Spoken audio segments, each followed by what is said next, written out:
बिहार दरोगा 2021 PT exam admit card का link official website पर दे दिया गया है। परीक्षा जो ली जाएगी 26 दिसंबर 2021 को। यह जो वैकेंसी आई थी अगस्त 2020 में 2213 पदों पर प्रारंभिक परीक्षा होना बाकी है। तो पीटी एग्जाम जो ली जाएगी 26 दिसंबर 2021 को 2 पाली में। तो यहाँ पर आप लिंक देख सकते हैं। चलिए इस लिंक पर क्लिक करते हैं। और साथ में इस बार वैक्सीनेशन सर्टिफिकेट का भी कंडीशन रखा गया और आरटीपीसीआर टेस्ट का भी। तो इसका क्या कुछ प्रोसेस रहेगा इसके बारे में भी आप लोगों को बताएंगे।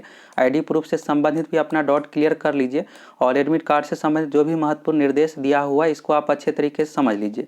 एक और डाउट है एग्जाम सेंटर को लेकर कि एग्जाम सेंटर कहाँ दिया जाएगा, क्या होम सेंटर रहेगा या कहीं दूसरे जगह, इसके बारे में भी आगे आप लोगों को बताएंगे।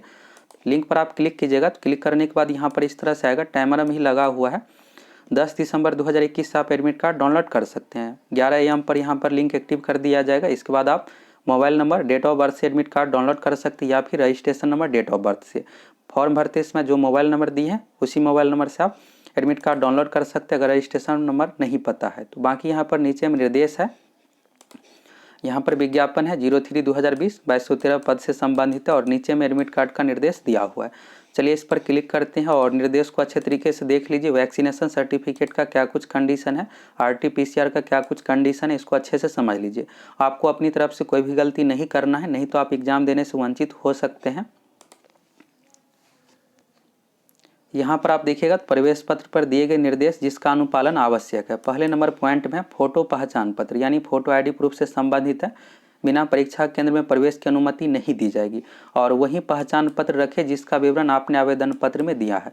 यहाँ पर साफ साफ क्लियर लिख दिया गया। फॉर्म भरते इसमें जिस भी आईडी प्रूफ का आप जिक्र किए हैं वही आईडी प्रूफ आपको लेकर जाना है। दरोगा एग्जाम का आप फॉर्म भरते हैं, फॉर्म भरते इसमें आईडी प्रूफ का नंबर भी मांगा जाता है और वहाँ पर लिखना पड़ता है आईडी प्रूफ। और जो भी आप सिलेक्ट करते हैं वोटर आईडी कार्ड, आधार कार्ड, पैन कार्ड, उसका नंबर भी देना पड़ता है। फॉर्म भरते इसमें जो भी आप डिटेल्स दी हैं सेम वही लेकर जाना है। जब आप एग्जाम दीजिएगा तो एग्जाम के समय अटेंडेंस के लिए आता है, अटेंडेंस के समय आईडी प्रूफ का नंबर भी लिखवाया जाता है और सेम मैच भी किया जाता है, तो इसलिए सेम आईडी प्रूफ आपको लेकर जाना है। दूसरा है परीक्षा केंद्र में मोबाइल फ़ोन ले जाना वर्जित है। मोबाइल फ़ोन के साथ अगर आप पाए जाते हैं तो आपकी उम्मीदवारी रद्द कर दी जाएगी। तो मोबाइल फ़ोन एग्जाम हॉल में आपको नहीं लेकर जाना है। तीसरा यहाँ पर वैक्सीन सर्टिफिकेट के बारे में है। जो अभ्यर्थी कोविड वैक्सीन के 1 या 2 डोज ले चुके हैं वैक्सीनेशन सर्टिफिकेट की प्रति साथ में लेकर आएंगे। अगर आप कोरोना का टीका सिंगल या डबल डोज ले चुके हैं तो आपको वैक्सीन सर्टिफिकेट भी ऑफिशियल वेबसाइट से कोविन पोर्टल से डाउनलोड करके लेकर जाना है। अगर आप कोरोना का टीका अभी तक नहीं लिए हैं तो ऐसे कैंडिडेट के लिए ये कंडीशन रखा गया कि आरटीपीसीआर टेस्ट भी आपको कराकर जाना है। यहाँ पर देखिएगा, वैसे अभ्यर्थी जिन्हें वैक्सीन नहीं लगी है वे परीक्षा तिथि के 1 सप्ताह पूर्व, परीक्षा जो है 26 तारीख से उससे 1 सप्ताह पूर्व यानी 19 तारीख से पहले आपके पास आरटीपीसीआर टेस्ट उसका रिपोर्ट साथ में लाएंगे। वैक्सीनेशन सर्टिफिकेट या आरटीपीसीआर रिपोर्ट वीक्षक के मांगने पर दिखाना होगा। अगर आप कोरोना का टीका सिंगल या डबल डोज ले चुके हैं तो आपको आरटीपीसीआर टेस्ट कराने की ज़रूरत नहीं है। वैक्सीन सर्टिफिकेट लेकर जाना, वहाँ पर मांगा जाएगा तो उसको आप दे दीजिएगा, देख करके फिर आपको रिटर्न कर दिया जाएगा। और अगर आप कोरोना का टीका अभी तक नहीं लिए तो ऐसे कैंडिडेट के लिए है कि आरटीपीसीआर टेस्ट आप करा कर जाइए। आरटीपीसीआर टेस्ट कहाँ से कराना है तो नज़दीकी प्राथमिक स्वास्थ्य केंद्र से आपको करवाना है। सरकारी हॉस्पिटल में चले जाइएगा, इसके लिए आपको कोई भी चार्ज नहीं देना पड़ेगा, बिल्कुल यह निःशुल्क होता है और सरकार की ओर से ही की जाती है। आरटीपीसीआर टेस्ट आपके पास होना चाहिए और उसमें मोबाइल नंबर भी मांगा जाता है, तो मोबाइल नंबर बिल्कुल सही दीजिएगा। और आरटीपीसीआर टेस्ट को आप मोबाइल नंबर से भी डाउनलोड कर सकते हैं, अपनी तरफ से डाउनलोड करके वहाँ पर फिर आप लेकर जा सकते हैं। यहाँ से क्लियर हो गया। अब एक और डाउट होगा कि अगर आप कोरोना पॉजिटिव पाया जाते तो क्या एग्जाम लिया जाएगा या नहीं। आपका एग्जाम बिल्कुल होगा, आपको एग्जाम से बिल्कुल भी वंचित नहीं किया जाएगा। अगर आप कोरोना पॉजिटिव पाया जाते तो ऐसे कंडीशन में आपका एग्जाम जो है उसी सेंटर पर होगा, लेकिन किसी दूसरे रूम में अलग तरीके से बैठा करके आपको एग्ज़ाम लिया जाएगा। तो जो बाकी कैंडिडेट है उसके साथ आपको नहीं बैठाया जाएगा, जो भी पॉजिटिव वाले कैंडिडेट है उसको अलग रूम में बैठा करके एग्ज़ाम लिया जाएगा। एग्ज़ाम से किसी को भी वंचित नहीं किया जाएगा। तो यहाँ पर आपको क्लियर हो गया, अगर आप कोरोना पॉजिटिव पाए जाते हैं वैक्सीन सर्टिफिकेट का कंडीशन, आरटीपीसीआर सर्टिफिकेट का भी कंडीशन क्लियर हो गया।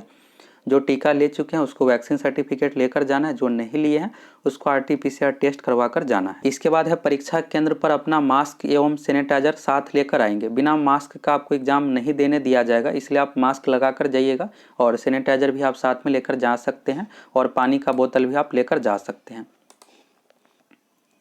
इसके बाद है परीक्षा केंद्र पर आपको परीक्षा के दौरान फोटो ली जाएगी, एडमिट कार्ड के साथ फोटो ली जाएगी। उस कंडीशन में आपको मास्क हटाना है चेहरे से, और अगर आप फोटो नहीं खिंचवाते हैं तो आपकी उम्मीदवारी रद्द कर दी जाएगी।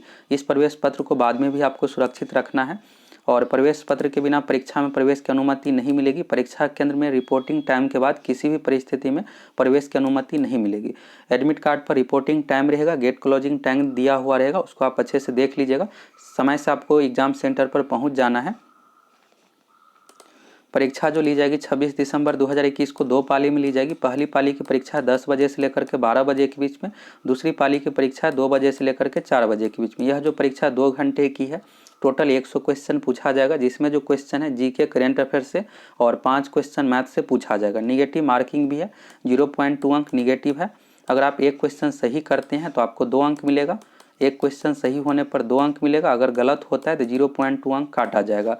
टोटल 100 क्वेश्चन है, और इसके लिए आपको समय 2 घंटे दिया जाएगा। एग्जाम ऑफलाइन OMR सीट पर लिया जाएगा।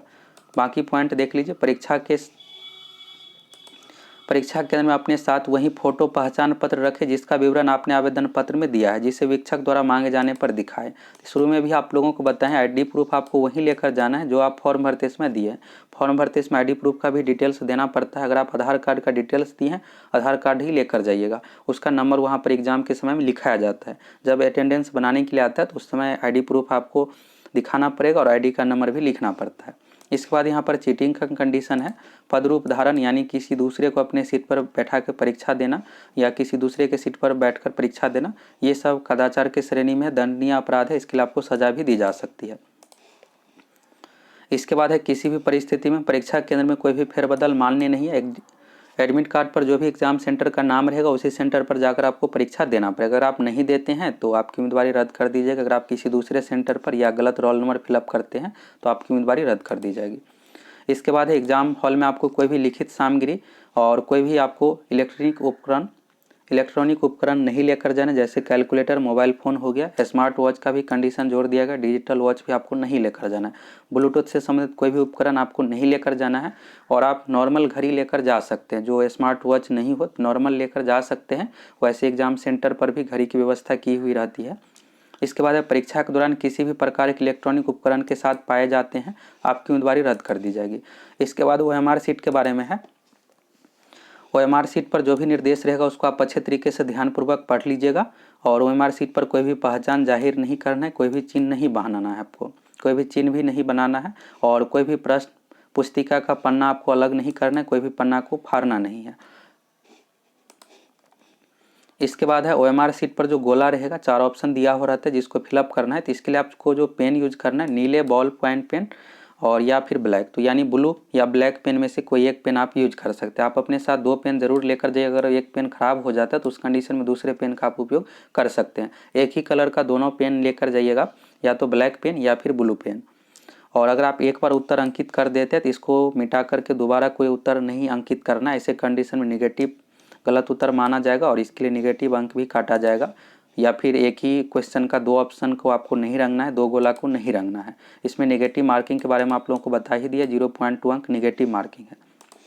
अब चलिए लास्ट पॉइंट देख लीजिए। अभ्यर्थियों की परीक्षा समाप्त होने से पहले OMR उत्तर पत्रक यानी OMR सीट और उन्हें दी गई प्रश्न पुस्तिका यानी क्वेश्चन बुकलेट शिक्षक को सौंपे बिना कक्षा छोड़ने की अनुमति नहीं मिलेगी। OMR सीट और क्वेश्चन पेपर बिहार पुलिस अवर सेवा आयोग यानी BPSSC पटना की संपत्ति है, और इन्हें ले जाने का प्रयत्न करना दंडनीय अपराध है।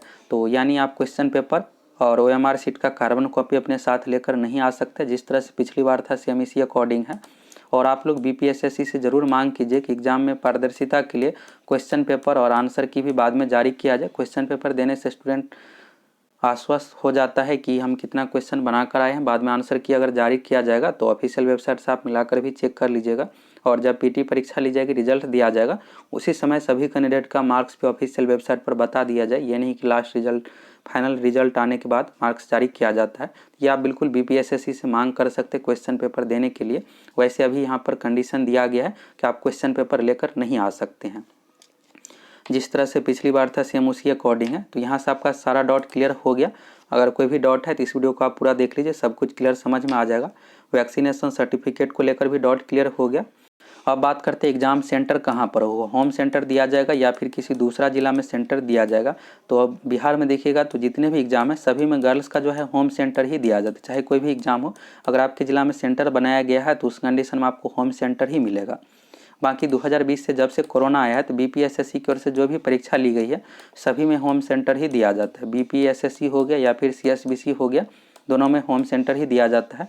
पिछली बार 2020 में 6 दिसंबर 2020 को इन्फोर्समेंट सब इंस्पेक्टर का पीटी एग्जाम लिया गया था। टोटल 1,80,000 कैंडिडेट था, तो उसमें जो सेंटर दिया गया था होम सेंटर ही सभी कैंडिडेट का। तो इस बार भी ज़्यादा चांस है कि आप लोगों का होम सेंटर ही दिया जाएगा।